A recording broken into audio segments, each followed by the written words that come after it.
નમસ્કાર મિત્રો, સ્વાગત છે આપ સૌનું। આજે આપણે ચર્ચા કરીશું બંધારણ વિષય ઉપર।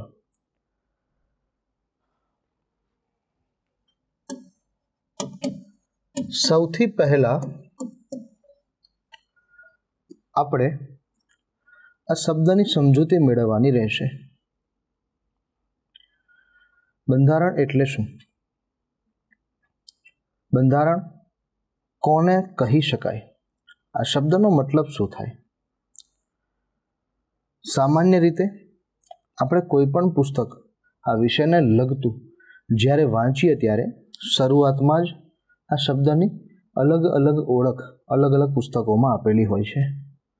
અર્થ તો બધાનો એક જ થતો હોય છે, પરંતુ જે સમજાવવાની રીત હોય છે એ અલગ અલગ પુસ્તકોમાં થોડી અલગ રીતે દર્શાવેલી હોય છે।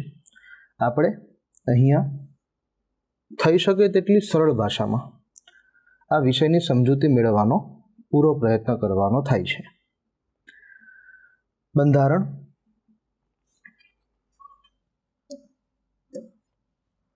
આનો મતલબ શું કરી શકાય? અંગ્રેજીમાં આપણે આને કોન્સ્ટિટ્યુશન કહીએ છીએ।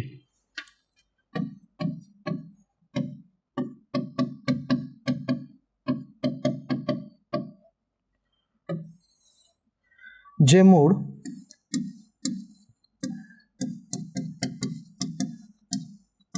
કોન્સ્ટિટ્યુટ ઉપરથી ઉતરી આવેલો શબ્દ છે, એક લેટિન વર્ડ। શુદ્ધ ગુજરાતીમાં આપણે આનો મતલબ, આનો અર્થ શું કરી શકીએ? તો ઘણા બધા વિદ્વાનો આને દસ્તાવેજ કહે છે, કેટલાક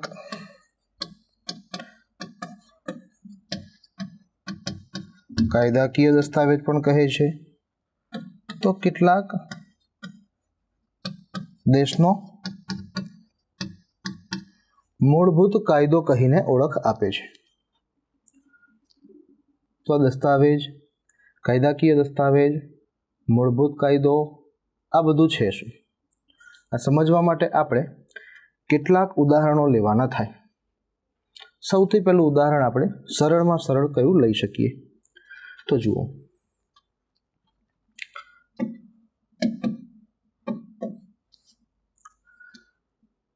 કોઈ પણ દેશ, એ દેશનું ચોક્કસ ક્ષેત્રફળ હશે અને એ રાજ્ય ક્ષેત્ર, એ ક્ષેત્રફળની અંદર ચોક્કસ લોકો, ત્યાંના જે સ્થાનિકો હશે, નિવાસ કરતા હશે, જેને આપણે સામાન્ય રીતે એ દેશના નાગરિક તરીકે ઓળખીએ છીએ। નાગરિકો આખા દેશના કોઈ ચોક્કસ વિસ્તારોમાં અલગ અલગ જગ્યાએ રહેતા હશે। દરેકની આપણે એવું કહી શકીએ વિચારધારા અલગ હશે, સંસ્કૃતિ અલગ હશે, દરેકના પોતાના આદર્શો હશે।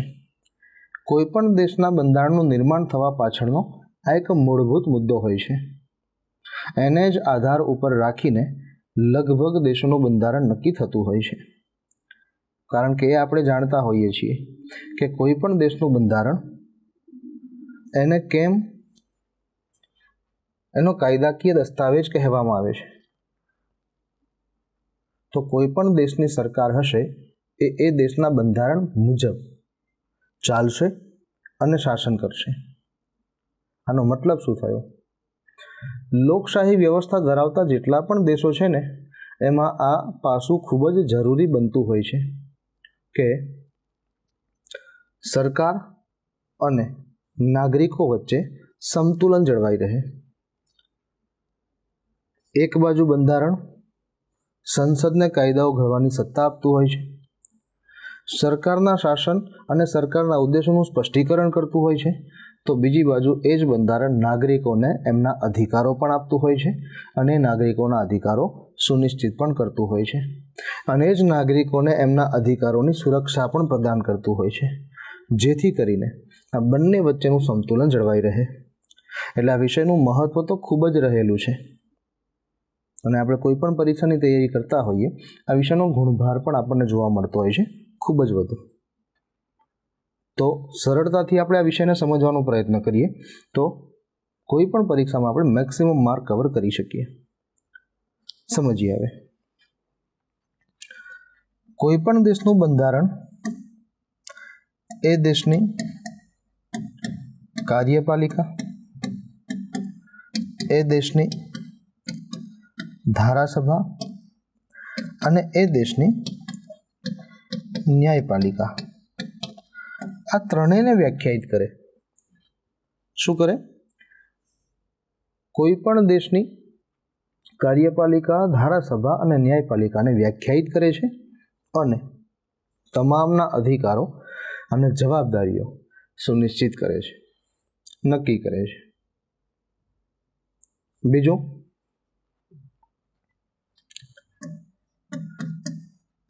એ દેશની ધારાસભા કોઈ પણ કાયદાનું નિર્માણ કરતી હશે તો એ તમામ કાયદાઓના મૂળમાં આ બંધારણના મૂલ્યો રહેલા હશે. એટલે એવું કહી શકાય કે કોઈ પણ દેશના જે કોઈ પણ કાયદાઓ હશે એ તમામના મૂળમાં આ બંધારણ રહેલું હોવાથી એને વિદ્વાનો મૂળભૂત કાયદો પણ કહે છે. બંધારણના જે મૂલ્યો હશે, એના જે સિદ્ધાંતો હશે એ દરેક જગ્યાએ જળવાવા જોઈશે. તો આનો મતલબ શું થયો? કોઈ પણ દેશનું બંધારણ એ દેશની કાર્યપાલિકા, ધારાસભા અને ન્યાયપાલિકાને વ્યાખ્યાયિત તો કરશે, તમામની સત્તાઓ, અધિકારો, જવાબદારીઓ સુનિશ્ચિત પણ કરશે, સાથે ને સાથે એના ઉપર નિયંત્રણ પણ લાદશે, જેથી કરીને નાગરિકોના અધિકારોની સુરક્ષાને લઈને બંધારણનું મૂલ્ય ખૂબ જ વધી જતું હોય છે. પણ આની જરૂર કેમ પડી? કોઈ પણ દેશનું બંધારણ એમ જ અસ્તિત્વમાં નથી આવતું. એની પાછળ એક લાંબો ઐતિહાસિક તબક્કો જોડાયેલો હોય છે, જેને આપણે આપણા વિષયની દ્રષ્ટિએ બોલવું હોય તો બોલતા હોઈએ છીએ બંધારણનો ઇતિહાસ. સૌથી પહેલી સમજૂતી આપણે ત્યાંથી જ મેળવવાની થશે. નોર્મલી આપણે શું કરતા હોઈએ છીએ સમજવાનો પ્રયત્ન કરીએ.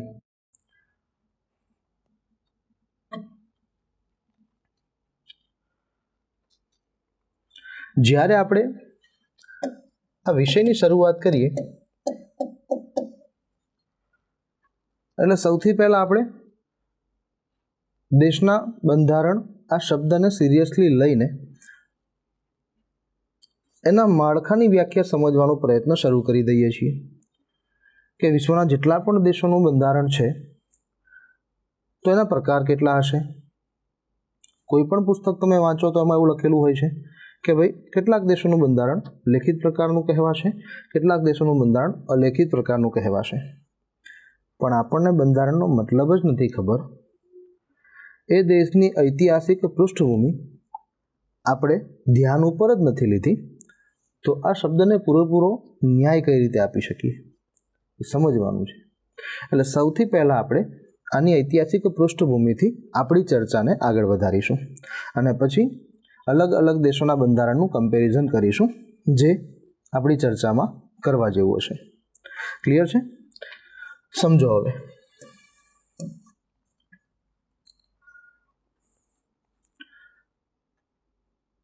કોઈ પણ સ્વતંત્ર સંસ્થા, કોઈ પણ સ્વતંત્ર સંગઠન, કોઈ પણ સ્વતંત્ર કંપની કે કોઈ પણ સ્વતંત્ર દેશ, દરેકની પાસે પોતાના ચોક્કસ નીતિ નિયમો અને દસ્તાવેજો, જે કોઈ પણ સિદ્ધાંતો હશે એને કોઈ એક જગ્યાએ સંગ્રહિત રાખશે લખાણ સ્વરૂપે.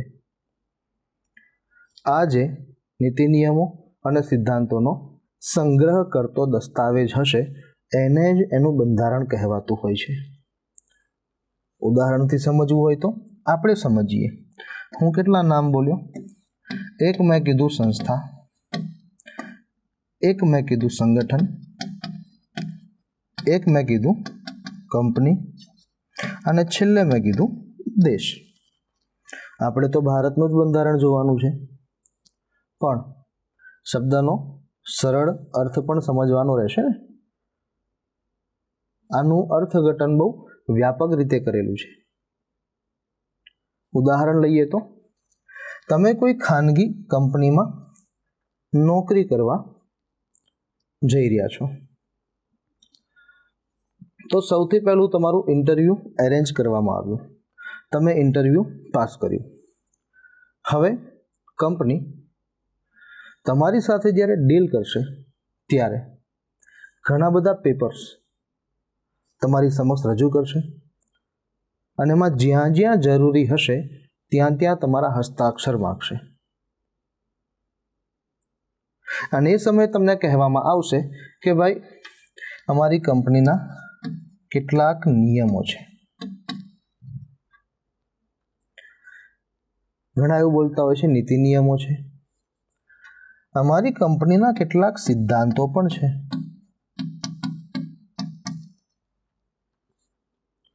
તમે અમારી કંપની સાથે જોડાવા જઈ રહ્યા છો એટલે તમારે અમારી કંપનીના જે નીતિ નિયમો છે એ માનવા પડશે. અમારા કંપનીના જે સિદ્ધાંતો છે એનું મૂલ્ય તમારે જાળવવું પડશે. અને આ બધું જ તમને મંજૂર છે. એના માટે તમારે હસ્તાક્ષર પણ કરવાના રહેશે. તમને મંજૂર હશે, તમે હસ્તાક્ષર કરશો, મતલબ તમે એગ્રી થયા, અને પછી જ કંપની તમને પોતાની સાથે જોડશે. તો કંપનીના એ જે ચોક્કસ નીતિ નિયમો અને સિદ્ધાંતોનો સંગ્રહ જે દસ્તાવેજમાં કરાયેલો હશે એને જ એ કંપનીનું બંધારણ કહેવાશે. સેમ વસ્તુ આ જ ઉદાહરણ તમે કોઈ સંસ્થાનું લઈ શકો, સંગઠનનું લઈ શકો, દેશનું પણ લઈ શકો. સમજાઈ ગયું હશે, પણ મુખ્ય વસ્તુ હજી સમજવાની બાકી છે. આ પૈકીના કોઈનું પોતાનું બંધારણ ક્યારે હોઈ શકે? તો એમાં એક કોમન કન્ડિશન છે, એ પોતે કેવા હોવા જોઈએ? સ્વતંત્ર હોવા જોઈએ. એ સંસ્થા છે એ પણ સ્વતંત્ર હોવી જોઈએ, સંગઠન છે એ પણ સ્વતંત્ર હોવું જોઈએ, એ કંપની છે એ પણ સ્વતંત્ર હોવી જોઈએ, અને દેશ છે એ પણ સ્વતંત્ર હોવો જોઈએ. જો તમે કોઈના નીચે હશો અથવા તો તમે કોઈની ગુલામી કરતા હશો તો તમારા પોતાના નીતિ નિયમો અને સિદ્ધાંતો ક્યાંથી હોઈ શકે? જેની ગુલામી કરી રહ્યા છો એના બનાવેલા નીતિ નિયમો, એના જે સિદ્ધાંતો હશે એ મુજબ તમારે વર્તવાનું રહેશે. જેમ કે તમે કંપની સાથે જોડાઈ રહ્યા છો તો કંપનીનું જે કંઈ પણ હશે એ તમારે માનવાનું રહેશે. તમારા પોતાના સિદ્ધાંતો અને નીતિ નિયમો ત્યાં નહીં ચાલે. આમ કોઈ દેશનું બંધારણ પણ અસ્તિત્વમાં ક્યારે આવી શકે અથવા તો કોઈ દેશનું પોતાનું બંધારણ ક્યારે હોઈ શકે? તો એ દેશ પોતે સ્વતંત્ર હોય તો, અથવા તો એ દેશ કોઈની ગુલામીમાંથી મુક્ત થવા જઈ રહ્યો હશે ત્યારે એ દેશે પોતાના સિદ્ધાંતો અને નીતિ નિયમોનો સંગ્રહ કરવાનું શરૂ કર્યું હશે. થોડું વહેલા બોલું છું કારણ કે તમને અંદાજો આવી શકે. અને જો કે વાત એકદમ સરળ પણ છે.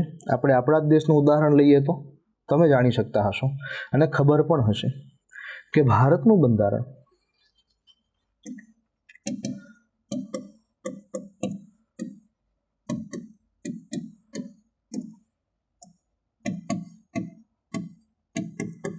એના નિર્માણની શરૂઆત ક્યારે થઈ? આ પ્રશ્ન આપણે જોઈએ એટલે આપણને તાત્કાલિક એનો જવાબ પણ લગભગ યાદ આવે કે એની બંધારણ સભાની પ્રથમ બેઠક ક્યારે મળી હતી? તો આપણે શું લખીએ છીએ? 9 ડિસેમ્બર 1946. હમણાં તારીખને આપણે યાદ નથી કરતા, લખી છે તો પણ મહિનો પણ યાદ નથી કરતા, વર્ષ ટાર્ગેટ કરો. 1946 છે. મતલબ આપણે સ્વતંત્રતાની કગાર ઉપર, સ્વતંત્રતાના આરે આવીને ઊભા રહ્યા ત્યારે જ આપણે આપણા પોતાના બંધારણના નિર્માણની શરૂઆત કરી.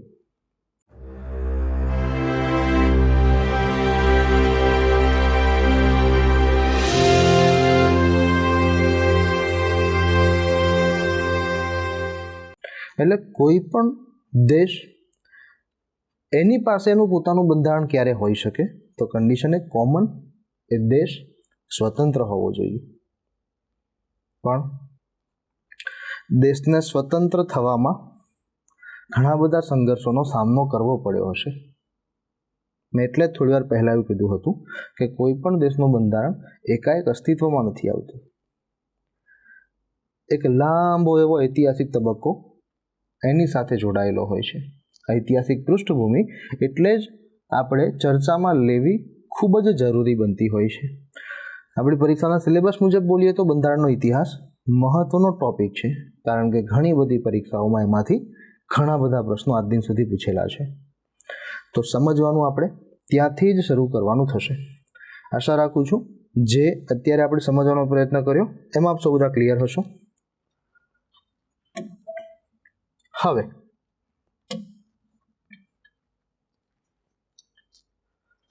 ચર્ચા કરીએ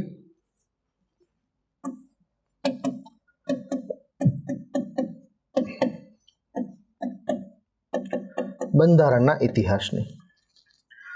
બંધારણનો ઇતિહાસ આપણે ચર્ચામાં લઈશું. એ પૂરો થાય પછી તબક્કાવાર આપણે આગળ વધીશું, જ્યાં આના પછી બંધારણ સભાના ઇતિહાસની ચર્ચા કરીશું, બંધારણ સભાની રચના જોશું, બંધારણ સભાની કાર્યવાહી જોશું, અને પછી બંધારણનું મહત્ત્વ આપણે સમજવાનું થશે. અને એમાં આપણે ભારતના બંધારણની તમામ જે માહિતીઓ છે બેઝિક, જે આપણને ક્યારેક પરીક્ષામાં ફેક્ચ્યુઅલ ડેટા તરીકે પૂછી લેવાતી હોય છે, એની ચર્ચાઓ કરીશું.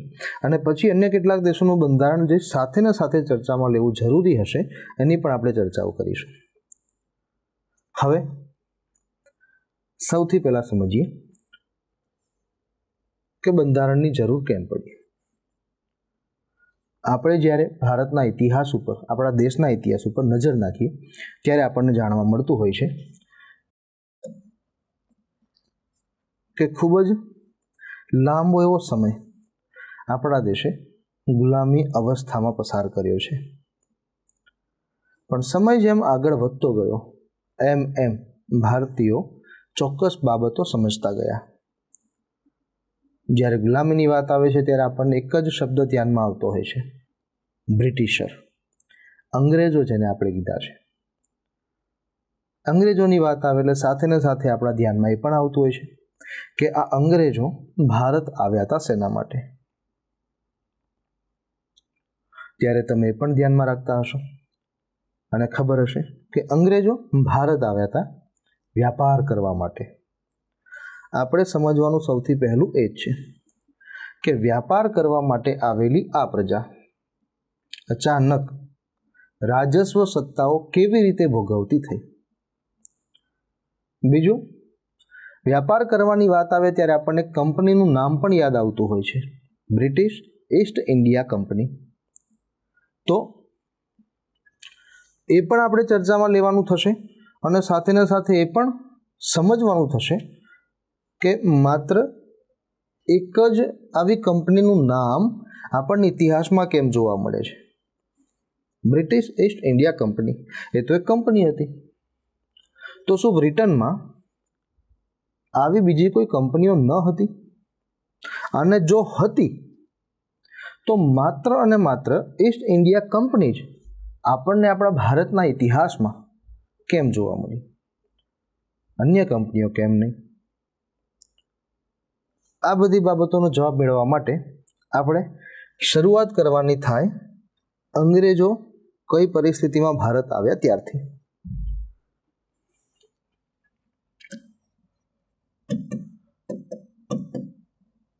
અહીંયા હું લખું છું અંગ્રેજો. બ્રિટિશરોને આપણે અંગ્રેજ કીધા છે, સામાન્ય વાત છે, જાણતા હશો, તો પણ ચોખવટ જરૂરી છે, કારણ કે આપણે તમામ બાબતો એકદમ બેઝિક લેવલથી શરૂ કરવાની થાય. કારણ કે તમારા એન્ડ ઉપરની વાત કરીએ તો તમારામાંથી ઘણા બધા વિદ્યાર્થીઓ એવા પણ હોઈ શકે જેમને હજુ નવી તૈયારી શરૂ કરી છે, એટલે એમના માટે આ વિષય એકદમ નવો કહેવાય. તો કેટલાક વિદ્યાર્થીઓ એવા પણ હશે જેમને એક સારા એવા સમયથી તૈયારી શરૂ કરી દીધી હશે અને એમના માટે આ વિષય કોમન હશે, આ વિષયનું સારું એવું જ્ઞાન પણ હશે. પરંતુ અહીંયા બધાને એક જ સમાન સમજીને પાયાથી જ ચર્ચાઓ કરવાની થશે, જેથી કરીને કેટલીક એવી બાબતો જે તમે ક્યાંક સાંભળેલી હોય, કોઈ ચોક્કસ આ વિષયનું પુસ્તક તમે વાંચતા હોય, એમાં જોયેલી હોય, ધ્યાને ચડે કે ભાઈ ક્યાંક વેરિએશન આવે છે, તો તમે નક્કી કરી શકો કે તમે જે પુસ્તક વાંચી રહ્યા છો એમાં કોઈ માહિતી કદાચ ખોટી તો નથી ને, શું કોઈ ભૂલ તો નથી ને, અને હોય તો આપણને સુધારવાની ખબર પડે. અંગ્રેજો મેં કીધું એમ ભારત આવ્યા શેના માટે? તો વ્યાપાર કરવા માટે. તો ભારત આવ્યા જ છે વ્યાપાર કરવા માટે આપણે એવું બોલીએ છીએ, તો સાથે ને સાથે એ પણ જોવાનું રહેશે કે જ્યારે એ લોકો ભારત આવ્યા ત્યારે ભારતની પરિસ્થિતિ શું હતી, મતલબ કે ભારતમાં કોનું શાસન હતું. ખાસ ધ્યાનમાં રાખવાનું રહેશે, અંગ્રેજો સૌ પ્રથમ ભારત આવ્યા ત્યારે ભારતમાં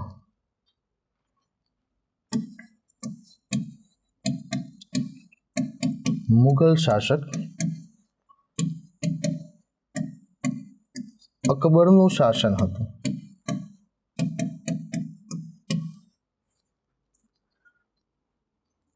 આ વાક્ય એવા ઘણા વિદ્યાર્થીઓ હશે જેમને વાંચીને નવાઈ લાગશે કે સર મોટાભાગના પુસ્તકોમાં આમ એવું વાંચેલું છે ઇતિહાસની અંદર કે અંગ્રેજો જ્યારે સૌ પ્રથમ ભારત આવે છે ત્યારે અકબરનું નહીં, જહાંગીરનું શાસન હતું. તો ના,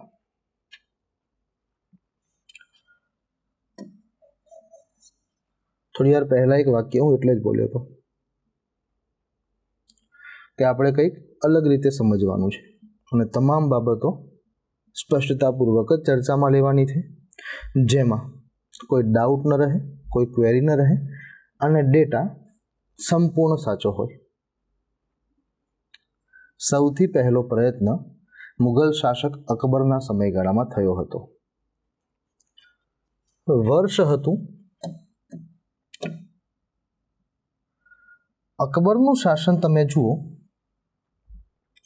તો તમને જાણવા મળશે કે આ એક એવો મુગલ શાસક હતો જે અભણ હતો અને એના સમયગાળામાં ઈસવીસન 1599ની સાલમાં એક અંગ્રેજ વ્યાપારી, જેને તમે મર્ચન્ટ કહી શકો, ભારત આવ્યો હતો. નામ હતું જ્હોન મિલ્ડનહોલ. જમીની માર્ગે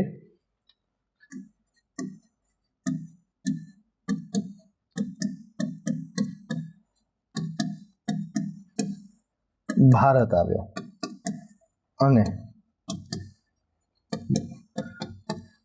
અકબર આગ્રાથી શાસન ચલાવતો હતો. તો આ અંગ્રેજ વ્યાપારી, અંગ્રેજ મર્ચન્ટ સીધો આગ્રા જશે અને અકબરની મુલાકાત કરશે. તો સ્વાભાવિક રીતે આપણે સમજી શકીએ કે મુગલ શાસકે મુલાકાતની પરવાનગી આપી હશે, તો જ મુગલ શાસક અને એક અંગ્રેજ મર્ચન્ટ એટલે કે અંગ્રેજ વ્યાપારી વચ્ચે મુલાકાત થઈ શકી હશે. પણ શાસક તરફથી એ પણ પૂછવામાં તો આવ્યું જ હશે કે ભાઈ મુલાકાતનો હેતુ શું છે.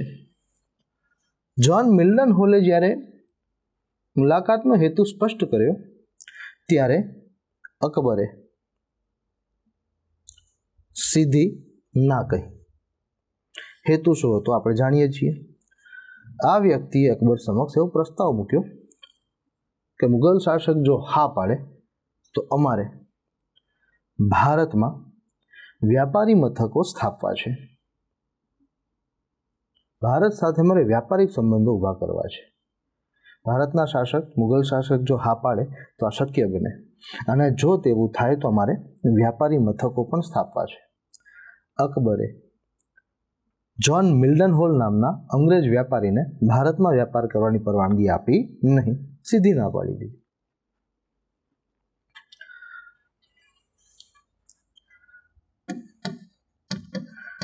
વ્યાપાર કરવાની પરવાનગી માંગી ત્યારે અકબરે પરવાનગી આપી નહીં.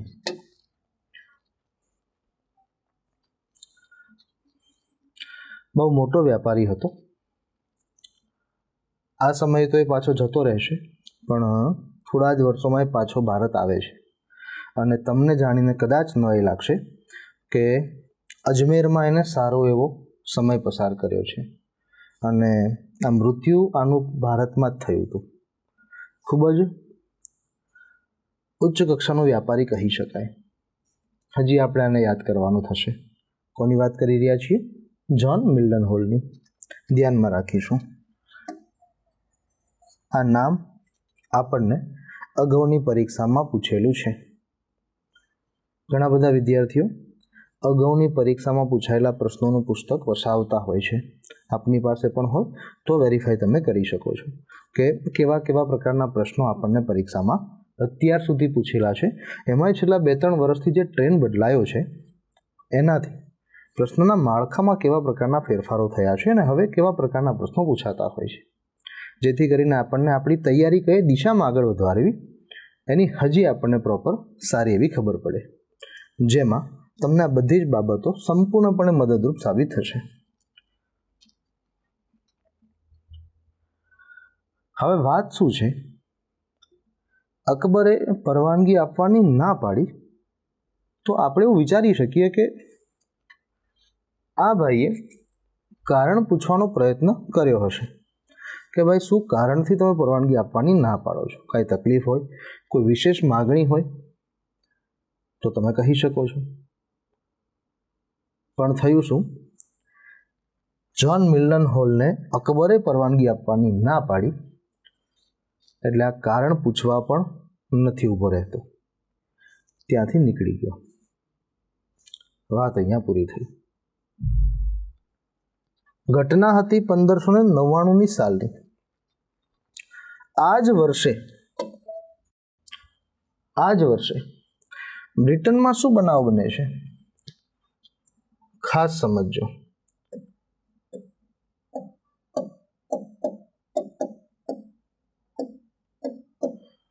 અહીંયા હું સમયગાળો લખું છું, 22 સપ્ટેમ્બર 1599.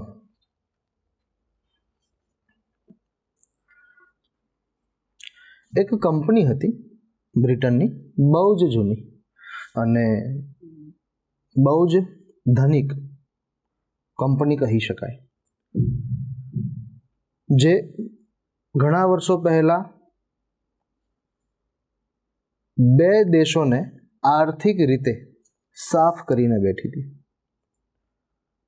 એટલે આર્થિક સદ્ધરતા તો હશે જ કંપની પાસે. એ કંપનીનું નામ હતું મર્ચન્ટ્સ એડવેન્ચર કંપની.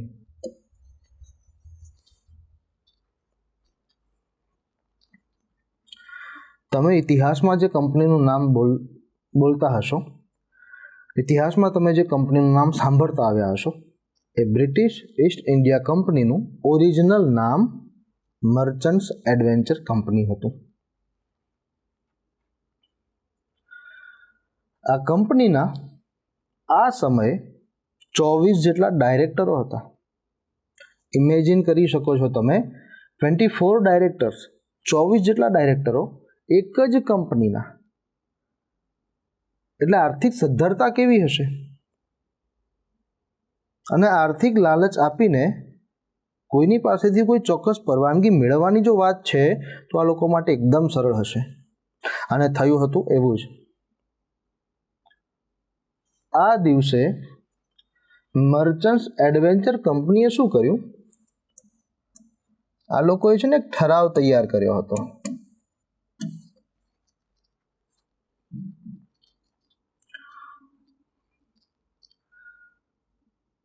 ઠરાવ અત્યારે આપણે એને આપણા બંધારણના વિષયની અંદર જ્યારે ઠરાવ શબ્દ ચર્ચામાં લેવાનો થશે ત્યારે સાથેનો અંગ્રેજી મિનિંગ પણ આપણે ધ્યાનમાં રાખવાનો રહેશે. ઠરાવને આપણે અંગ્રેજીમાં રિઝોલ્યુશન કહીએ છીએ. પછી એક શબ્દ આવે પ્રસ્તાવ, એને મોશન કહેવાય છે. પછી એક શબ્દ આવે ખરડો, એને અંગ્રેજીમાં બિલ કહેવાય છે. પછી એક આવે વટહુકમ, એના માટે અંગ્રેજી શબ્દ છે ઓર્ડિનન્સ. આ લોકોએ એક રિઝોલ્યુશન તૈયાર કર્યું છે. હવે ઠરાવ રજૂ કરવાનો થાય એને પસાર કરાવવાનો થાય. તો રજૂ ક્યાં કરવાનો થાય?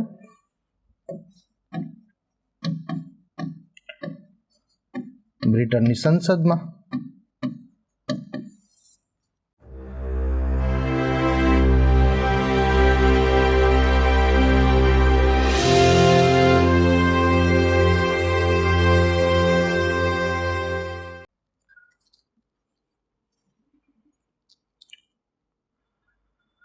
એક વાત બહુ વહેલી બોલું છું. આપણા બંધારણમાં, ભારતના બંધારણમાં સંસદીય શાસન પ્રણાલીનું જે માળખું છે ને એ બ્રિટનના બંધારણથી પ્રેરિત થઈને જ લીધું છે. આ હું જે બોલ્યો એમાં ન સમજાય તો હજી એ ચર્ચા આવતા ઘણી વાર લાગશે, પરંતુ અત્યારની બેઝિક માહિતી આપું છું. આપણા ભારતની સંસદનું માળખું શું છે? તો એના બે ગૃહ છે. એક છે રાજ્યસભા, જેને આપણે ઉપલું ગૃહ કહીએ છીએ, અપર હાઉસ. બીજી છે લોકસભા, જેને આપણે નીચલું ગૃહ કહીએ છીએ, લોઅર હાઉસ કહેવાય છે. દ્વિગૃહી સંસદીય શાસન પ્રણાલીનો કન્સેપ્ટ બ્રિટનના બંધારણથી પ્રેરિત છે, કારણ કે એ લોકોની સંસદ પણ બે ગૃહવાળી હતી. નામ લગભગ કેટલાક વિદ્યાર્થીઓ અથવા તો બધા જાણતા હશે. એક ગૃહ, એ લોકોનું જે ઉપલું ગૃહ હતું એ હાઉસ ઓફ લોર્ડ્સ કહેવાતું, અને જે નીચલું ગૃહ હતું એ હાઉસ ઓફ કોમન્સ કહેવાતું. હાઉસ ઓફ લોર્ડ્સની ઉપર બીજું કોઈ ના આવે, માત્ર કોણ આવે? બ્રિટિશ તાજ, બ્રિટનના મહારાણી આવે. સમજી શકતા હશો તમે ભારતના ઇતિહાસમાં કેટલાક એવા અંગ્રેજ વ્યક્તિઓના નામ સાંભળતા હશો, વાંચતા હશો, બોલતા હશો. લોર્ડ કેનિંગ છે, લોર્ડ મેકોલે છે, લોર્ડ વિલિયમ બેન્ટિક છે. બ્રિટનની જે હાઉસ ઓફ લોર્ડ્સ હતી ને એના મેમ્બરોના નામ આગળ જ લોર્ડ શબ્દ લાગતો. આ એક રોચક વાત છે. અને થાય છે શું? તો મર્ચન્ટ્સ એડવાઇઝર કંપની એક ઠરાવ બ્રિટનની પાર્લામેન્ટમાં રજૂ કરવા માટે મોકલે છે. ઠરાવના ઉદ્દેશોમાં એ લોકો સ્પષ્ટીકરણ કરે છે કે ભાઈ આ ઠરાવ છે ને દક્ષિણી પૂર્વ એશિયાઈ પ્રદેશો સાથે વ્યાપાર કરવાની પરવાનગી મેળવવા માટેનો છે. બ્રિટિશ પાર્લામેન્ટ્સ અને એમાંય ખાસ કરીને હાઉસ ઓફ લોર્ડ્સ જો અમને આ ઠરાવ પસાર કરીને આપે છે તો અમે આ ઠરાવ મહારાણી સમક્ષ મૂકી શકીએ અને પછી મહારાણી પાસેથી અમે પરવાનગી માગી શકીએ કે અમારે દક્ષિણી પૂર્વ એશિયાના પ્રદેશો સાથે વ્યાપારિક સંબંધો વિકસાવવા છે, વ્યાપાર કરવો છે. અને આ ઠરાવમાં સ્પષ્ટીકરણ છે કે જો મહારાણી હા પાડે તો અમે ઈસ્ટ ઇન્ડિઝ જે પ્રદેશો છે એને અનુરૂપ અમારી કંપનીનું નવું નામ અમલમાં મૂકવા પણ તૈયાર છીએ. અને આ ઠરાવ મંજૂર થયેથી જ અમારી કંપનીનું નવું બંધારણ પણ અમલમાં આવશે, જેનો ઉદ્દેશ સ્પષ્ટ હશે કે ભારત અને પૂર્વના અન્ય પ્રદેશો સાથે વ્યાપારિક સંબંધો વિકસાવવા. અને એના માટે ત્યાં એ પ્રદેશોની મુલાકાત લેવી. પણ એના માટે બ્રિટનથી તો નીકળવું પડે. તો એના માટે કરવું શું પડે? બ્રિટનના મહારાણીની પરવાનગી લેવી પડે. આ એની પ્રક્રિયા હતી. બ્રિટનની સંસદે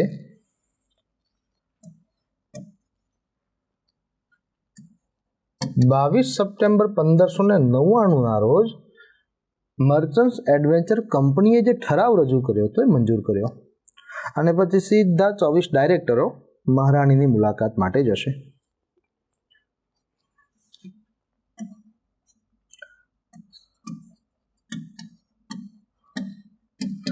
બ્રિટનના મહારાણી ક્વીન એલિઝાબેથ,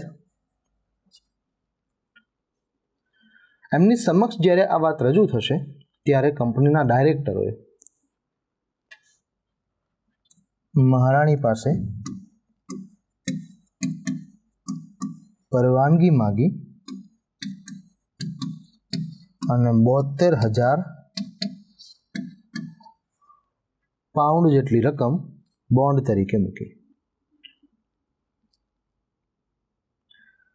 પણ આ લોકોનો ઈરાદો સ્પષ્ટ હતો.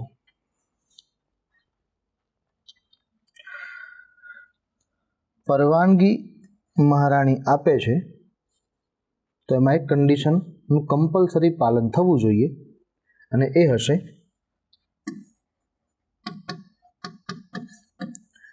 એકાધિકાર.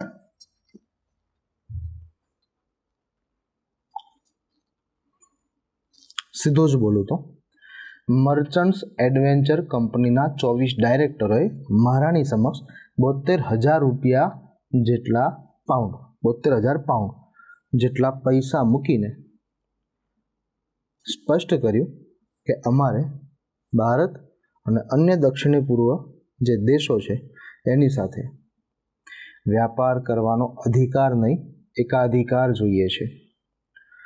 એટલે મહારાણીએ એ સુનિશ્ચિત કરવાનું રહેશે કે જો તેઓ અમારી કંપનીને એટલે કે અમને વ્યાપારિક એકાધિકાર આપે છે તો બ્રિટનની એટલે કે આપણી જ બીજી કોઈ કંપનીને આ બધા પ્રદેશો સાથે વ્યાપાર કરવાનો અધિકાર નહીં આપી શકે. અમારી પાસે જ એકાધિકાર રહેશે. અધિકાર અને એકાધિકાર બંને શબ્દો સરળ છે અને બંને વચ્ચેનો ભેદ કોઈ પણ વિદ્યાર્થી સમજી શકતો હશે એવું માનું છું. સમજી ગયા હશો. આ કંપનીએ એકાધિકાર માંગ્યો અને મહારાણીએ પરવાનગી આપી. એટલે આ લોકોએ શું કર્યું, જેવો એકાધિકાર મળ્યો વ્યાપાર કરવાનો એટલે તરત જ 31 ડિસેમ્બર 1600ના રોજ કંપનીનું નવું બંધારણ બનાવીને અમલમાં મૂક્યું અને એનું નવું નામકરણ કર્યું. કંપનીનું નામ આપ્યું ઈસ્ટ ઇન્ડિયા કંપની. મહારાણી પાસે 15 વર્ષની લિમિટ પેટે આ લોકોએ વ્યાપારિક એકાધિકારો મેળવી લીધા હતા અને દર 15 વર્ષે પરિસ્થિતિના આધારે આ એકાધિકારો રિન્યૂ થતા રહેશે. કંપનીનું નવું નામકરણ થઈ ગયું બ્રિટિશ ઈસ્ટ ઇન્ડિયા કંપની. મેં અહીંયા ટૂંકમાં લખ્યું છે ઈસ્ટ ઇન્ડિયા કંપની. હવે અહીંયાથી આપણા બંધારણનો ઐતિહાસિક તબક્કો શરૂ થશે. થશે શું? અગાઉ એક વ્યક્તિ આવી ચૂક્યો હતો, જ્હોન મિલ્ટન હોલ. એટલે એની પાસેથી આ લોકો પરિસ્થિતિનો તાગ મેળવશે. સમાચાર તો મળી જ ગયા હશે કે કોઈ અકબર નામના મુઘલ શાસક ભારતમાં સત્તા ચલાવી રહ્યા છે, પરંતુ એમને વ્યાપાર કરવાનો પરવાનો ન આપ્યો, ના પાડી દીધી. ઈસ્ટ ઇન્ડિયા કંપનીએ શું કર્યું છે, આપણે લોજિક વાપરી શકીએ. જે બનાવ બન્યો એ પછી અંગ્રેજોએ બીજી વખત જે પ્રયત્ન કર્યો એ અકબર પછી આવનારો જે શાસક છે એનો પુત્ર સલીમ એટલે કે જહાંગીર એના સમયગાળામાં થયો.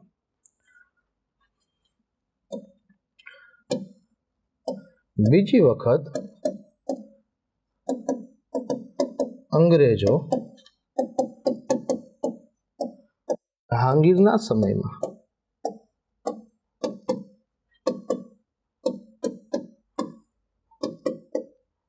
ભારત આવ્યા. આ વખતે શું થશે અને સમય કયો હતો? તો થાય છે શું, 1608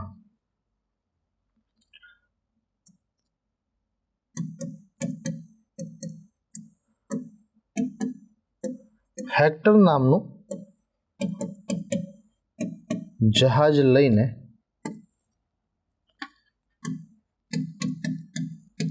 કેપ્ટન હોકિંગ્સ દરિયાઈ માર્ગે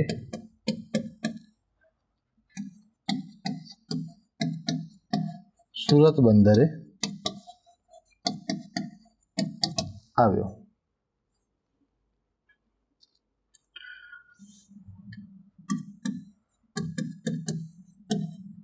તે સમયે જહાજનો વડો કેપ્ટન બેસ્ટ હતો. આ લોકોએ શું કર્યું હતું? તો જહાજ છે ને માલ સામાનથી ખીચોખીચ ભરીને જ લઈને આવ્યા હતા. ઉદ્દેશ એવો હતો કે કદાચ શાસકની મુલાકાત લઈએ અને વ્યાપાર કરવાની પરવાનગી મેળવીએ તો માલ સામાન લઈને જ આવ્યા છીએ, શરૂ કરી દઈએ. કેટલાક સૈનિકો પણ સાથે લાવ્યા હતા, યુદ્ધ કરવા માટે નહીં, પણ દરિયાઈ માર્ગે આવો છો તો જે આપણે એક શબ્દ વાપરીએ છીએ પાયરેટ્સ, ગુજરાતીમાં આપણે શબ્દ વાપરીએ છીએ ચાંચિયાઓ, દરિયાઈ લૂંટારાઓ, જહાજને લૂંટી ન લે તેના માટે આ લોકો કેટલાક સૈનિકો પણ સાથે લઈને આવ્યા હતા.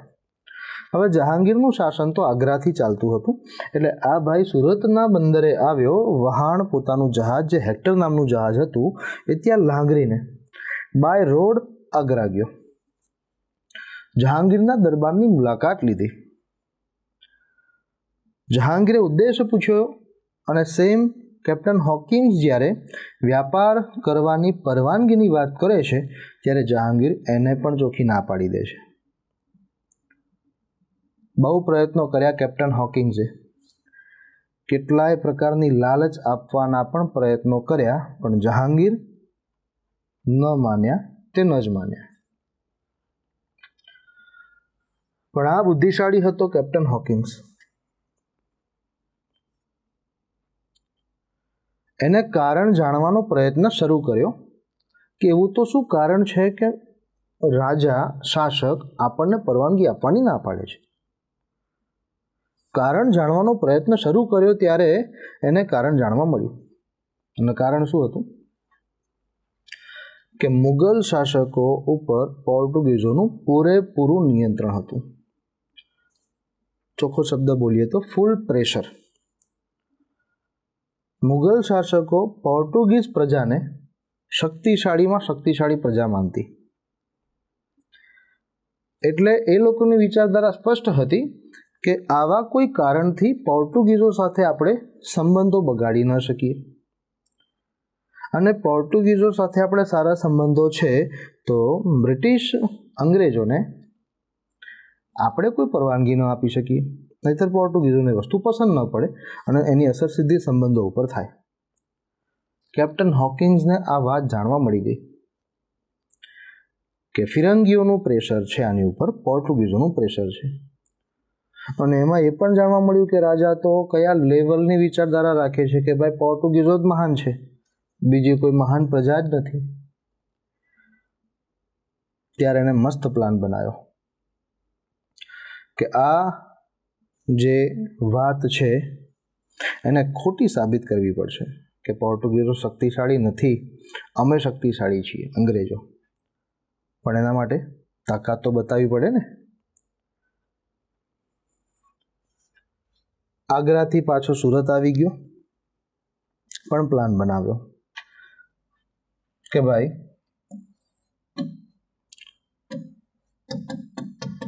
જહાંગીરે પરવાનગી ભલે નથી આપી તો પણ આપણે ગેરકાયદેસર વ્યાપાર શરૂ કરીએ. જહાજના વડાને આખો જે પ્લાન સમજાવ્યો, જે કેપ્ટન બેસ્ટ હતો ને એને, કેપ્ટન હોકિન્સે, કે આપણે કરવાનું શું છે. પરવાનગી નથી મળી અને તો પણ આપણે કોઈ જગ્યાએ આપણે વ્યાપારી પ્રવૃત્તિ શરૂ કરીશું તો એનો મતલબ સાફ છે ગેરકાયદેસર કહેવાશે. આ લોકોએ શું કર્યું, સુરત પાસે સુવાલી બંદરેથી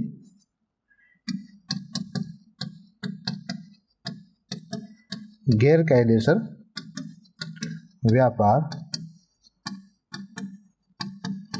શરૂ કર્યો. જે સુવાલીની ટેકરીઓ આવે છે ને, એ સુવાલી બંદર, સુરત બંદર આ લોકોએ છોડી દીધું. નજીકના જ સુવાલી બંદરે પહોંચી ગયા અને ત્યાંથી વ્યાપારિક પ્રવૃત્તિઓ શરૂ કરી. એટલે ગેરકાયદેસર વ્યાપાર જ કહેવાશે. કેમ? તો પરવાનગી નથી મળી. એટલે ગુજરાતના મુગલ સુબેદારને આ સમાચાર મળ્યા, એટલે એને આ સમાચાર પહોંચાડ્યા જહાંગીરને. જહાંગીરે આ જાણ કરી પોર્ટુગીઝોને. પોર્ટુગીઝો તે સમયે બોમ્બે પોર્ટ ઉપરથી તમામ પ્રકારની પ્રવૃત્તિઓ કરતા હતા. ફિરંગીઓ એટલે કે પોર્ટુગીઝોને જ્યારે ખબર પડી ત્યારે બંને પ્રજાતિ વચ્ચે સંઘર્ષ થશે. અંગ્રેજોનો ઈરાદો સાફ હતો, બ્રિટિશરોનો, કે જહાંગીરના મગજમાં જે વાત છે કે પોર્ટુગીઝો શક્તિશાળી, આપણે પોર્ટુગીઝોને પરાજય આપીને આપણી તાકાત બતાવી દઈએ. જેથી કરીને જહાંગીરની વિચારધારા બદલાય કે ભાઈ હું ખોટું વિચારી રહ્યો હતો, પોર્ટુગીઝો શક્તિશાળી છે. શક્તિશાળી તો હકીકતમાં કોણ સાબિત થયા? અંગ્રેજો. અને જ થયું.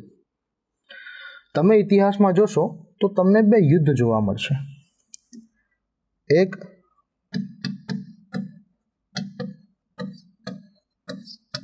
બોમ્બેનું યુદ્ધ અને એક સુવાલીનું યુદ્ધ. Battle of Suvali, battle of Bombay. ક્રમિક બંને યુદ્ધ. આ બંને યુદ્ધ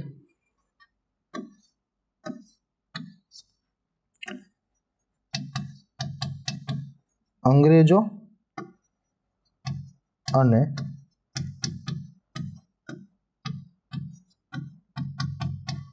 પોર્ટુગીઝોની વચ્ચે થયેલા છે. એમાં પણ બોમ્બેનું યુદ્ધ ખૂબ જ મહત્વપૂર્ણ સાબિત થયું હતું. તમે જો એનસીઆરટી રિફર કરતા હોય તો બેટલ ઓફ સુવાલી છે ને 1612માં થયેલું છે અને બેટલ ઓફ બોમ્બે બતાવેલું છે 1611માં. આપણી ગુજરાત સરકારના જે પાઠ્યપુસ્તકો છે, જીસીઆરટી છે, એને તમે ફોલો કરતા હોય તો તમને જાણવા મળશે કે સુવાલીનું યુદ્ધ છે ને એ 1610માં થયું છે ને બોમ્બેનું યુદ્ધ 1611માં થયું છે. બરોબર છે. જીસીઆરટી એનસીઆરટીમાં આ અસમંજસ છે. એટલે આપણે પ્રાયોરિટી આપવાની આપણા સંદર્ભ ગ્રંથોને, આપણી સરકારના રેફરન્સને. બરોબર. આ બંને યુદ્ધનું પરિણામ શું આવે છે? તો બંને યુદ્ધમાં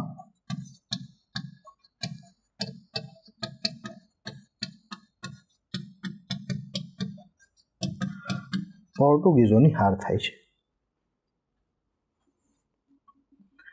જીત્યા અંગ્રેજો છે, હાર્યા પોર્ટુગીઝો છે અને તણાવમાં છે મુગલ શાસક જહાંગીર.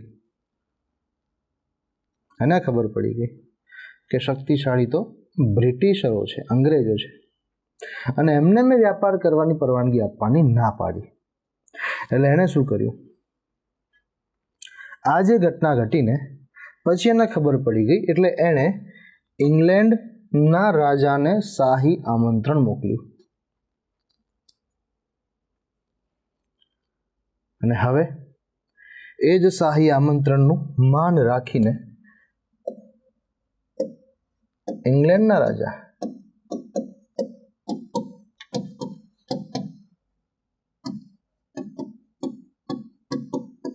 જેમ્સ પ્રથમ પોતાના દૂત તરીકે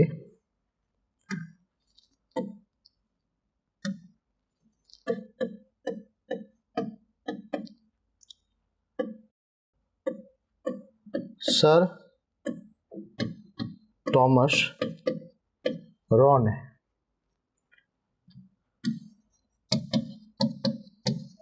ભારત મોકલશે. આ સર ટોમસ રો ભારતમાં આવશે ઈસવીસન 1612 જહાંગીરના દરબારની મુલાકાત લેશે. બહુ સારા એવા સંબંધો જહાંગીર સાથે વિકસાવે છે અને સારો એવો સમયગાળો આગ્રામાં રોકાય પણ છે. આ ભાઈને જહાંગીરે ભારતમાં પોતાના વતી વ્યાપાર કરવાની પરવાનગીની છૂટ આપી કે ભાઈ તમે તમારી સરકારને કહી શકો છો, તમારી પ્રજાને કહી શકો છો, જે કંપની છે એને કહી શકો છો કે ભારતમાં એ લોકો પોતાના વ્યાપારી મથકો સ્થાપવા માંગતા સ્થાપી શકે છે, પણ મારી કન્ડિશનો છે. જહાંગીરે સ્પષ્ટતા કરી હતી.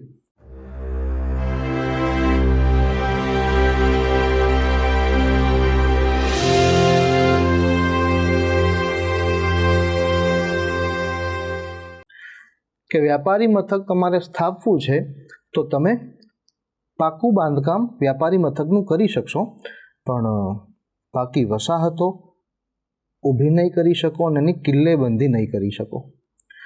તમારા જે વ્યાપારી મથકનો જે વિસ્તાર છે એમાં જ તમારા નીતિ નિયમો કદાચ તમારા વ્યાપારિક જે મુદ્દાઓ હશે, હેતુઓ હશે એના માટેના હોઈ શકે, પણ વ્યાપારિક ક્ષેત્રની બહાર નીકળીને તમે તમારા નીતિ નિયમો, કાયદા કાનૂનો કે સિદ્ધાંતો અમલમાં નહીં મૂકી શકો. મુગલ શાસકોના નીતિ નિયમો, સિદ્ધાંતો અને કાયદા કાનૂનો જે બનેલા છે એ જ ચાલશે.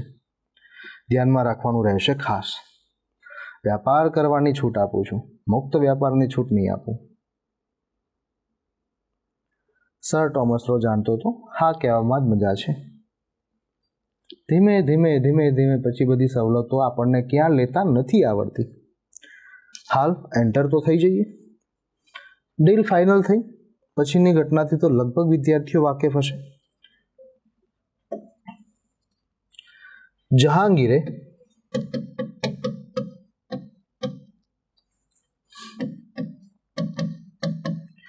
વ્યાપાર કરવાની જ્યારે પરવાનગી આપી,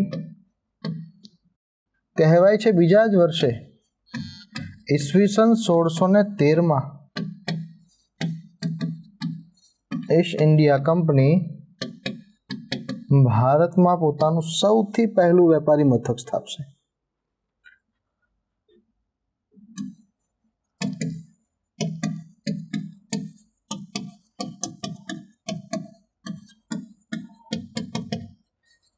પોતાનું ભારતમાં સૌથી પહેલું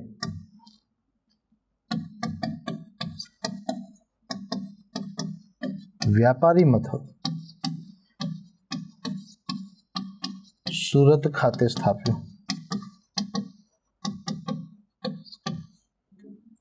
અને આ એમનું મુખ્ય વેપારી મથક કહેવાશે. કયું? સુરત. ધ્યાનમાં રાખજો, વ્યાપારી મથક એની જગ્યાએ ઘણી પુસ્તકોમાં કોઠી શબ્દ વપરાયો છે, તો ઘણી પુસ્તકોમાં ફેક્ટરી શબ્દ પણ વપરાયો છે. અંગ્રેજોએ પ્રથમ કોઠી ક્યાં સ્થાપી હતી? એ કોઠી એ જ વ્યાપારી મથક. તમે કંઈ પણ બોલી શકશો, મતલબ તો એક જ થાય છે. બરોબર છે? એટલે એમાં મૂંઝાવાનું રહેશે નહીં. હવે સમજવાનું શું છે તો સમજો. બ્રિટિશ ઈસ્ટ ઇન્ડિયા કંપનીની આખા ભારતમાં સ્થપાયેલી સૌથી પહેલી કોઠી અથવા તો સ્થપાયેલું સૌથી પહેલું વ્યાપારી મથક સુરત ખાતેનું હતું. એટલે તર્ક શું હોઈ શકે આ પાછળનો? સુરત જ કેમ? તો ઘણા વિદ્વાનો એવું કહે છે કે આ લોકો દરિયાઈ માર્ગે આવ્યા અને સુરતના દરિયા કિનારે આ લોકો પહોંચ્યા હતા, અને જ્યારે કેપ્ટન હોકિંગ્સને ત્યાં પહોંચ્યા પછી જાણવા મળ્યું કે જહાંગીર તો આગ્રાથી શાસન ચલાવે છે, એટલે એમનો કિલ્લો આગ્રામાં છે, એટલે સુરતથી એને બાય રોડ આગ્રા જવું પડ્યું હોય ને, તો જહાજ અને જહાજનો વડો અને એ બધા તો ત્યાં સુરતમાં જ રાખ્યા હશે. સુરતનું લોકેશન એ લોકોને એ જ સમયથી પસંદ પડ્યું હશે, તો આ લોકોએ એને જ પહેલી પ્રાયોરિટીમાં રાખ્યું હશે કે ભાઈ છૂટ મળે, પરવાનગી મળે તો આ લોકેશન બેસ્ટ છે. કદાચ એટલે જ સુરત ખાતે આ લોકોએ સૌથી પહેલું વ્યાપારી મથક સ્થાપેલું હોવું જોઈએ. હવે શું થાય છે? બે બાબતો ઉપર તમારું ધ્યાન દોરીશ, કારણ કે આપણે નથી જાણતા આવનારી પરીક્ષામાં કેવા પ્રશ્નો પૂછાય, પણ આપણે એવી તો મહેનત કરી શકીએ કે પ્રશ્ન કોઈ પણ પ્રકારનો પૂછાય, મેં પૂરેપૂરો કન્ટેન્ટ ધ્યાનમાં લીધેલો હોય તૈયારી કરતી વખતે અને પૂરેપૂરો ફોકસ કર્યો હોય તો એવો કોઈ પણ પ્રશ્ન પૂછાય બને ત્યાં સુધી મને તકલીફ ના પડે. આ જ હેતુથી આપણે કેટલીક વિસ્તારથી ચર્ચા કરીશું અને ચર્ચા અહીંયા થશે. સુરત ખાતે અંગ્રેજોની સૌથી પહેલી કોઠી સ્થપાઈ છે, મતલબ ઈસ્ટ ઇન્ડિયા કંપનીનું પ્રથમ વ્યાપારી મથક. તો સમજો, જહાંગીર તો આખા ભારતનો મુગલ શાસક છે. ગુજરાતમાં તો એને કોઈ મુગલ સુબેદાર રાખ્યો હશે ને, તો મુગલ સુબેદાર કોણ હતો એ પણ આપણે ધ્યાનમાં રાખવાનું થશે. અને બીજું કે ઈસ્ટ ઇન્ડિયા કંપનીની આ જે પ્રથમ કોઠી, પ્રથમ વ્યાપારી મથક સ્થપાયું છે, એનો વડો કોણ હતો?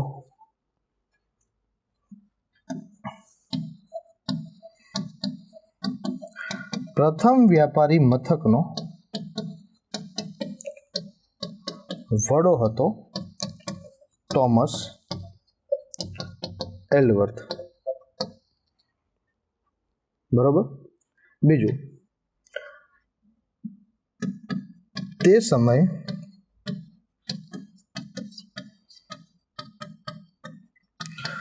ગુજરાતનો મુગલ સુબેદાર હતો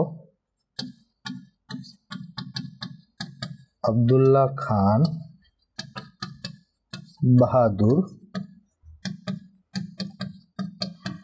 ફિરોઝ જંગ. નામ રાખીશું યાદ આપણે, બરાબર છે. જો ક્યાંય આપણે એનો ઉપયોગ કરી શકીએ, જો કોઈ પરીક્ષામાં કામમાં આવી શકે તો અહીંયાથી શરૂઆત થઈ અંગ્રેજોના ભારતમાં વ્યાપારની. હવે જેમ આપણે ચર્ચાને આગળ વધારીશું, સમય આગળ વધશે, એમ એ પણ ખબર પડશે કે વ્યાપાર કરવા માટે આવેલા આ લોકો રાજસ્વની સત્તાઓ કઈ રીતે મેળવે છે અને કઈ રીતે ભોગવતા થાય છે. આ લોકોનો ઈરાદો સાફ હતો કે ધીમે ધીમે ધીમે ધીમે ધીમે ધીમે વ્યાપારિક વિસ્તારોમાં વધારો કરવો અને બને એટલી વધુમાં વધુ સવલતો મુગલ શાસકો પાસેથી મેળવવી. અલગ અલગ ફરમાનો અંતર્ગત આ લોકો ક્રમબદ્ધ ધીમે ધીમે જેમ સમય આગળ વધ્યો એમ અલગ અલગ ફરમાનો અંતર્ગત તમામ સવલતો મેળવતા થઈ ગયા હતા, પણ એને સમય લાગશે. સૌથી પહેલું આ લોકોએ શું કર્યું? સુરત ખાતે વ્યાપારી મથક સ્થપાઈ ગયું એ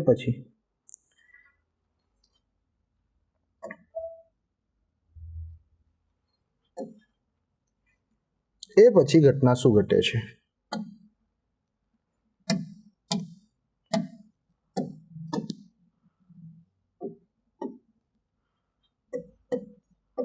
ફરીથી લખું છું. 1613માં સુરત ખાતે પ્રથમ વ્યાપારી મથકની સ્થાપના બાદ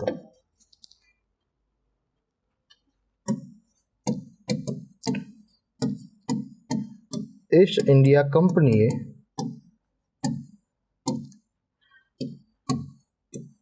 પછીના 5 વર્ષમાં જ, એટલે કે 1618 સુધીમાં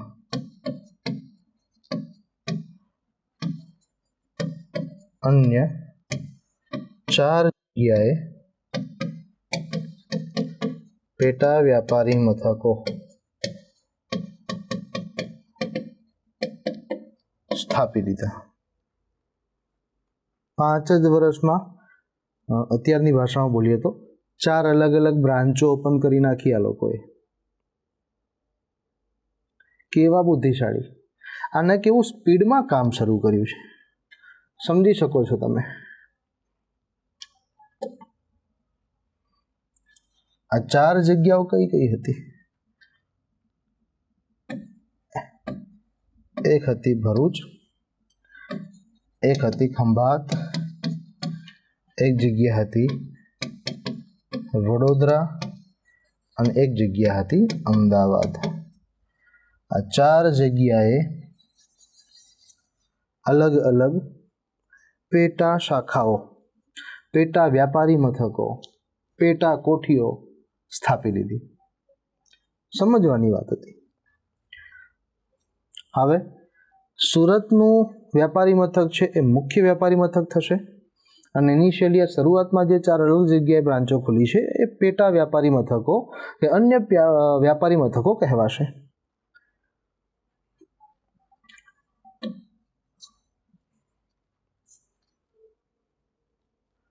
સમજાતું હશે.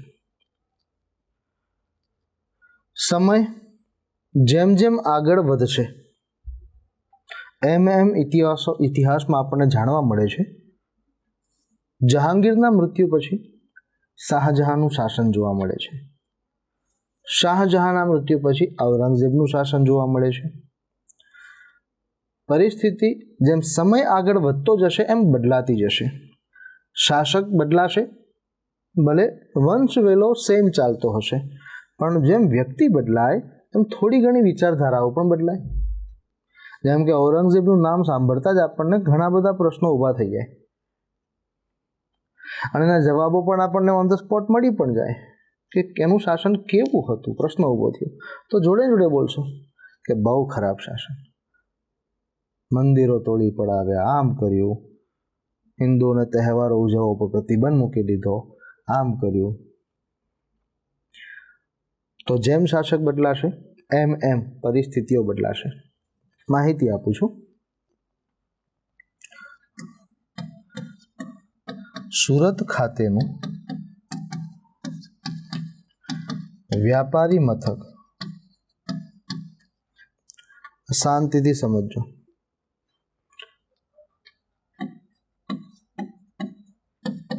મુખ્ય વ્યાપારી મથક તરીકે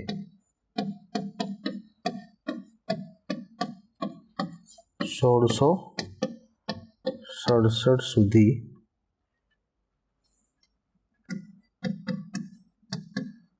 કાર્યરત હતું. કારણ કે ઈસવીસન 1664માં છત્રપતિ શિવાજી મહારાજે સુરત લૂંટ્યું હતું ત્યારે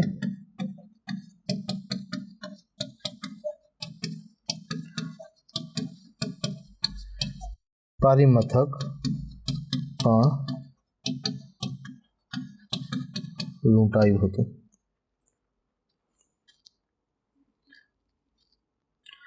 જાણતા હશો અને ન જાણતા હોય તો કહી દઉં. છત્રપતિ શિવાજી મહારાજે ઔરંગઝેબના શાસનકાળ દરમિયાન 2 વાર સુરતને લૂંટ્યું હતું. એક 1664માં અને બીજું 1670માં.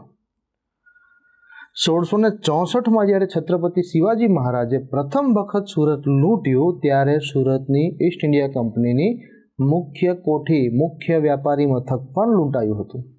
અંગ્રેજો ગભરાયા હતા અને 1667 પછી એ લોકોએ હલચલ શરૂ કરી મુંબઈનો ટાપુ ભાડા પેટે રાખ્યો. કારણ કે એમના કોઈ પ્રિન્સે પોર્ટુગીઝ રાજકુમારી કેથરીન સાથે લગ્ન કર્યા હતા અને દહેજમાં મુંબઈનો ટાપુ એ પ્રિન્સને મળ્યો હતો અને એ પ્રિન્સે કંપનીને એ ટાપુ ભાડા પેટે આપી દીધો. અને કંપનીએ પછી હલચલ શરૂ કરી 1667થી કે હવે આપણે મુખ્ય વેપારી મથક શિફ્ટ કરીએ. કારણ કે મુગલ શાસક તરફથી આપણને આ મદદ નથી મળતી અને કદાચ છત્રપતિ શિવાજી મહારાજ બીજી વખત પણ કોઠી લૂંટવાનો પ્રયત્ન કરે તો આપણને કેટલી નુકસાની થાય. એટલે જો ક્યાંય તમને પ્રશ્ન પૂછે છે કે આ લોકોએ મુંબઈમાં મુખ્ય વેપારી મથક શિફ્ટ ક્યારે કર્યું, તો લગભગ 20 વર્ષ લીધા છે. ઈસવીસન 1687 થી મુંબઈ ખાતે કંપનીનું મુખ્ય વ્યાપારી મથક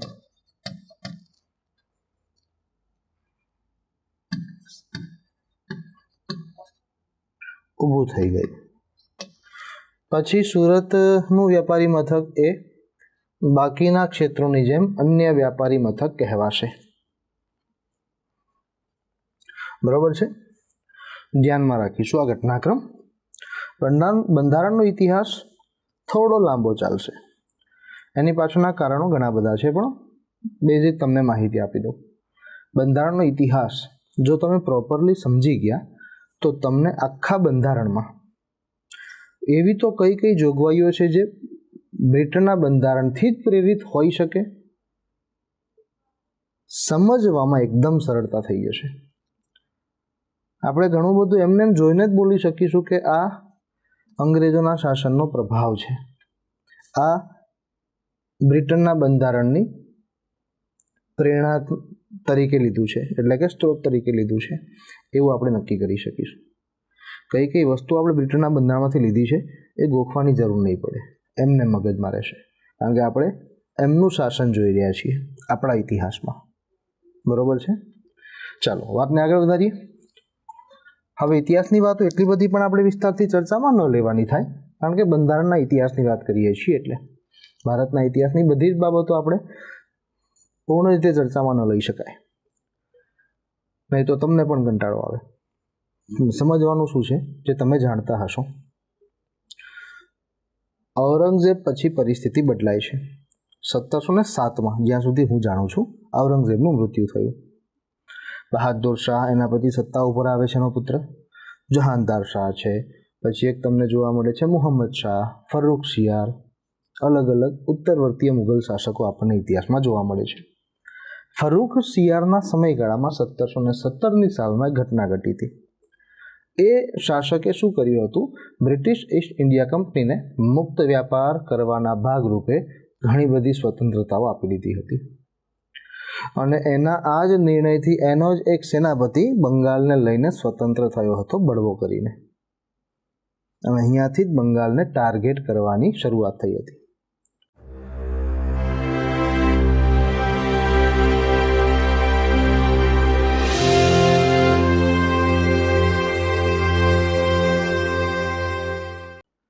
બે યુદ્ધ ઇતિહાસના શરૂઆતના તબક્કામાં તમને થયેલા જોવા મળે છે.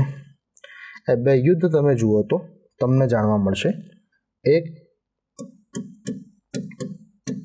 પ્લાસીનું યુદ્ધ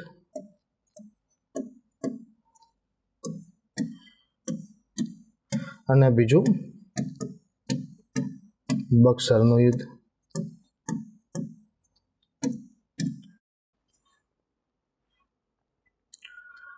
સમયગાળા પણ જાણતા હશો, 1757, 1764.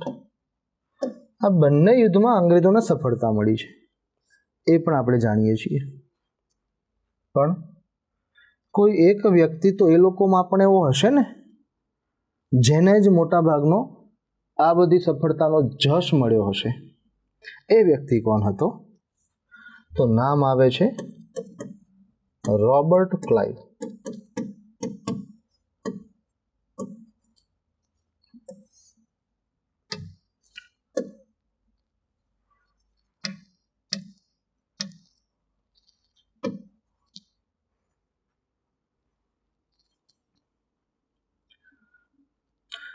પ્લાસી અને એના પછી જીતાયેલું બક્સર, આ બંને યુદ્ધ પછી પરિવર્તન શું આવે છે ઇતિહાસમાં?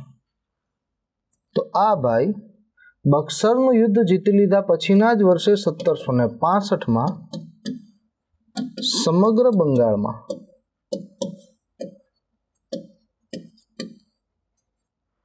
દ્વિમુખી શાસન પદ્ધતિ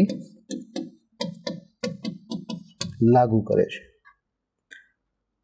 એ આ જ હતો રોબર્ટ ક્લાઇવ, જેને બંગાળમાં દ્વિમુખી શાસન પદ્ધતિ લાગુ કરી કે બંગાળનો નવાબ બંગાળની નવાબી ભોગવશે, બંગાળનો વહીવટ એ કરશે, પરંતુ રાજસ્વની સત્તાઓ, મહેસૂલી સત્તાઓ હવે અંગ્રેજો પાસે રહેશે.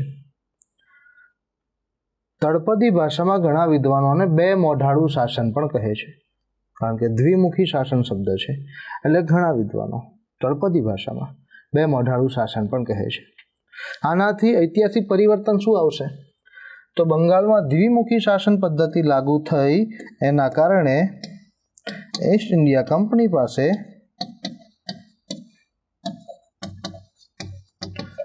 રાજસ્વ સત્તાઓ આવી.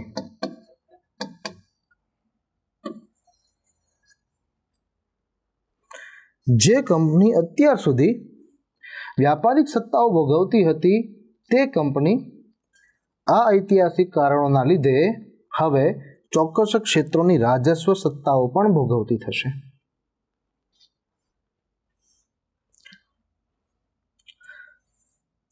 સફળતાનો બધો જ શ્રેય રોબર્ટ ક્લાઇવને મળ્યો, એટલે એ ભાઈ બંગાળનો પ્રથમ ગવર્નર બની ગયો.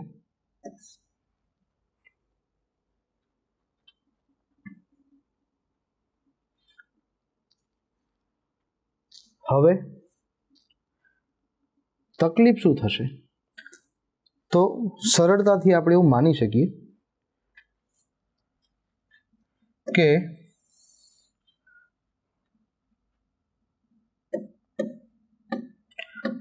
ઈસ્ટ ઇન્ડિયા કંપની પાસે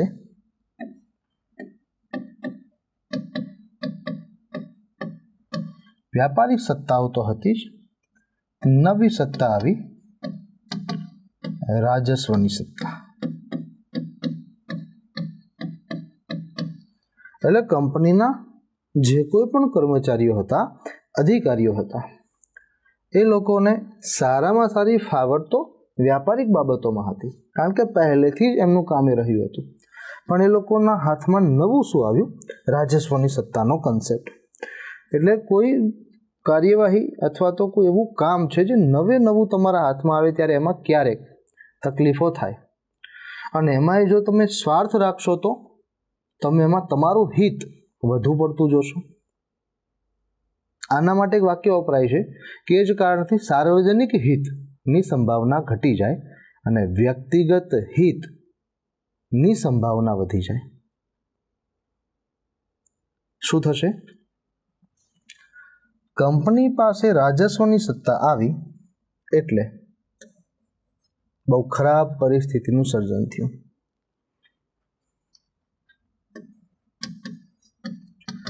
રાજસ્વની સત્તાઓ મળવાથી કંપનીના કેટલાક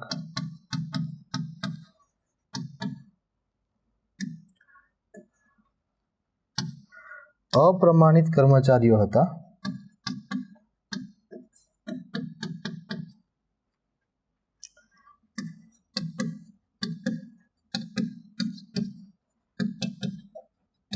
અપ્રમાણિત અધિકારીઓ હતા,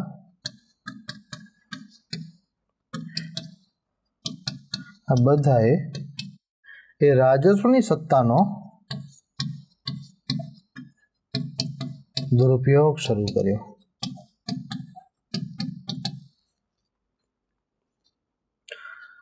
કંપનીનું સાર્વજનિક હિત ન ઈચ્છતા વ્યક્તિગત હિત શરૂ થયું, જેના લીધે ભ્રષ્ટાચાર શરૂ થયો. કંપનીના કર્મચારીઓ અને અધિકારીઓ જે ભ્રષ્ટ હતા તેઓ લાંચ રૂશ્વત લેતા થઈ ગયા લોકો પાસેથી.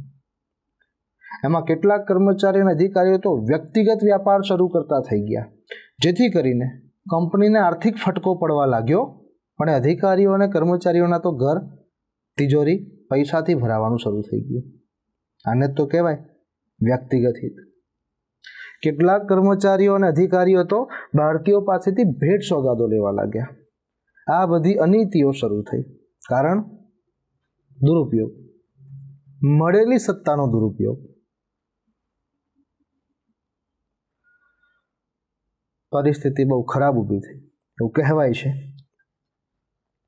કે 1765 તો કંપનીને સત્તા મળી છે. બંગાળમાં દ્વિમુખી શાસન પદ્ધતિ લાગુ થઈ એના લીધે, અને માળખું આખું બદલાયું.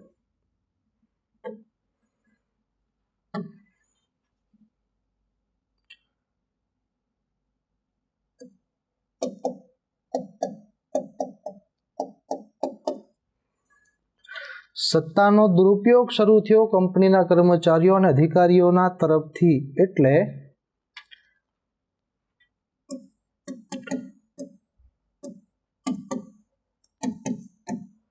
કંપનીને આર્થિક નુકસાન જવા લાગ્યું.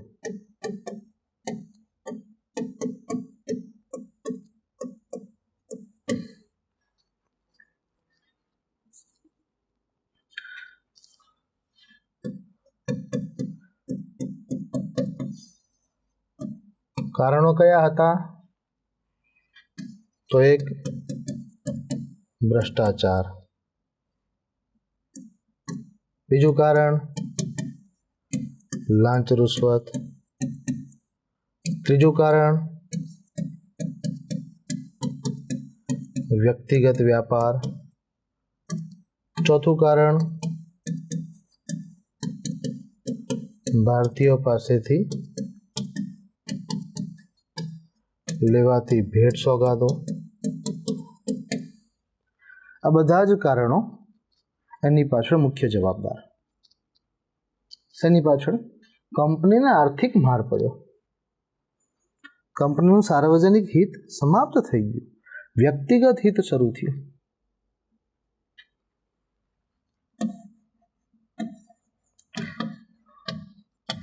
આ બધા કારણોના લીધે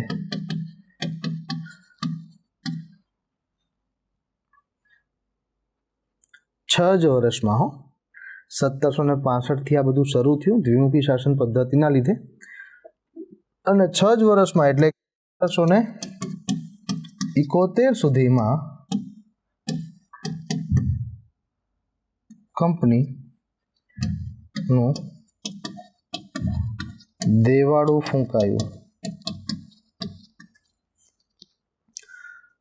કંપની ફડચામાં ગઈ. કંપનીની તિજોરીનું તળિયું દેખાઈ ગયું. ગમે ત્યારે કંપનીને તાળા મારવા પડે, બંધ કરવી પડે તેવી પરિસ્થિતિ આવીને ઊભી રહી. હવે અહીં સુધી તો પહોંચી ગયા. આવા દિવસો પણ આવી ગયા.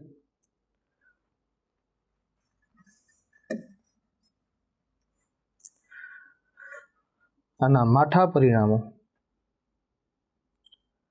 બધી જ ફરિયાદો બ્રિટન પહોંચી. હવે બ્રિટિશ પાર્લિયામેન્ટ એક્ટિવ થશે, મહારાણી એક્ટિવ થશે, બ્રિટિશ તાજ. કારણો જાણવાના શરૂ થયા કે ભાઈ કેમ આવું થયું. કંપનીને ફાયદો થવો જોઈએ, કંપનીનો ફાયદો વધવો જોઈએ. ઉલટાનું તો નુકસાની ગઈ, અને કેવી નુકસાની? તો કે ગમે ત્યારે કંપનીને તાળા મારવા પડે એવો સમય આવી ગયો છે. કેમ થયું આવું બધું? તો જવાબ મળ્યો, નિયંત્રણનો અભાવ હતો. એટલે કંપનીને તમે જે તે સમયે વ્યાપારિક એકાધિકારો આપી દીધા, પણ એવી ઘણી બધી બાબતો હતી જેના ઉપર નિયંત્રણ મૂકવાની જરૂર હતી, જેથી કરીને એક દબાણ રહે અને માણસ પોતાની મર્યાદા ન ઓળંગે. પણ આપણે એવું કાંઈ કર્યું નહીં. હવે શું? તો હવે સમય આવી ગયો છે કંપની ઉપર કેન્દ્રીય નિયંત્રણ મૂકવાનો. કંપનીના કર્મચારીઓએ આજે બધી અનીતિ શરૂ કરી, સત્તાનો દુરુપયોગ શરૂ કર્યો, અને એના લીધે કંપની ફડચામાં ગઈ. ગમે ત્યારે કંપનીને તાળા મારવા પડે તેવો સમય આવીને ઊભો રહી ગયો. ત્યારે બ્રિટિશ પાર્લિયામેન્ટને જરૂર જણાઈ, બ્રિટનના મહારાણીને જરૂર જણાઈ કે કંપની ઉપર હવે કેન્દ્રનું નિયંત્રણ મૂકવું પડશે. તો જ હવે પરિસ્થિતિ સુધરશે, નહીતર કંપની જ સમાપ્ત થઈ જશે.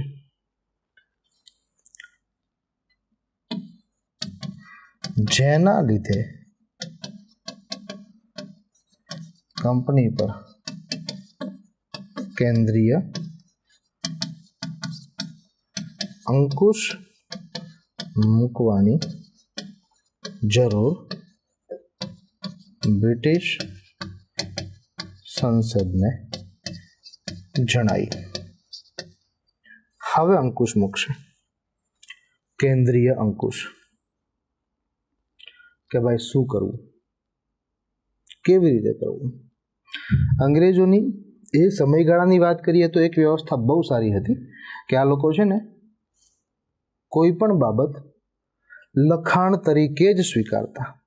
આ લોકો લખાણમાં માનતા કે નીતિ નિયમો, સિદ્ધાંતો, કાયદા કાનૂનો એ લખેલા હોવા જોઈએ. વર્બલી કાંઈ ન ચાલે, બોલાયેલું કાંઈ ન ચાલે. બોલાયેલું તો કાલ ઉઠીને ફરી પણ જવાય, પણ લખેલું હશે ને એમાં ફેરફાર કરવો હશે તો કરેક્શન કરવા પડશે, સુધારા વધારા કરવા પડશે, અને લખેલું આવનારા સમયો સુધી અસ્તિત્વમાં રહેશે, તેને એમ આસાનીથી મિટાવી નહીં શકાય. એટલે આ લોકો લખાણમાં માનતા. કાયદો લિખિત હોવો જોઈએ. આ બધું આપણને શીખવ્યું કોને? અંગ્રેજોએ. કદાચ વાત સાંભળવી ન ગમે પણ હકીકત છે. અને એટલે તો આપણને બંધારણમાં પ્રશ્ન પૂછે છે કે ભારતના બંધારણમાં જે કાયદો બનાવવાની પ્રક્રિયા છે એ કયા દેશના બંધારણથી પ્રભાવિત થઈને લીધી છે, કયા દેશના બંધારણથી પ્રેરિત છે? તમારો જવાબ શું હોવો જોઈએ? બ્રિટનનું બંધારણ. બ્રિટનના બંધારણથી પ્રેરિત છે. અને આ બધું કેમ બોલીએ છીએ? તો હવે જ ઇતિહાસનો, બંધારણના ઇતિહાસનો સૌથી પહેલો લિખિત કાયદો અસ્તિત્વમાં આવશે. નામકરણ પણ કંઈક એ જ રીતે કરેલું છે. કારણ કે બંધારણના ઇતિહાસમાં આપણને જે સૌથી પહેલો કાયદો અમલમાં આવેલો જોવા મળે છે એનું નામ નિયામક ધારો છે. 1773ની સાલનો નિયામક ધારાને અંગ્રેજીમાં કહે છે રેગ્યુલેટિંગ એક્ટ. નામમાં જ એનો મતલબ છુપાયેલો છે કે હવે કંપનીનું નિયંત્રણ કેન્દ્રને સોંપવાનું હતું, કંપનીનું નિયમન હવે કેન્દ્રએ કરવાનું હતું. ટુ રેગ્યુલેટ, નિયમન કરવું કહેવાય એને. એટલે તો એને નિયામક ધારો નામ આપ્યું, એટલે તો એને રેગ્યુલેટિંગ એક્ટ નામ આપ્યું, જે 1773માં બન્યો.